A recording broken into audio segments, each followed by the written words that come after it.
ಕನಸು ಕಟ್ಟು ಕೈಗಳಿಗೆ ಕಷ್ಟ ಉಂಟು ನೂರಾರು. ಬ್ರಹ್ಮ ಬರೆದ ಬರಹದಲ್ಲಿ ದಿನಕ್ಕೊಂದು ತಕರಾರು.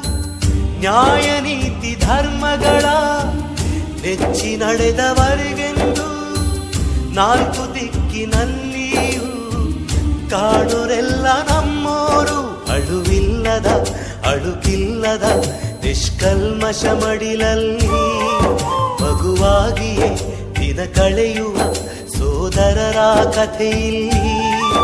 ಒಳ್ಳೆ ಕಾಲ ಬಂದೇ ಬರಬೇಕು, ಅಲ್ಲಿವರೆಗೂ ನಂಬಿಕೆ ಹೆಸರಲ್ಲಿ ನಗುತ್ತಿರಬೇಕು. ನಿನ್ನೆಗಳ ನೆನಪುಗಳೇ ನಾಳೆಯ ಭರವಸೆಯೋ, ನಾಳೆಗಳ ಕನಸುಗಳೇ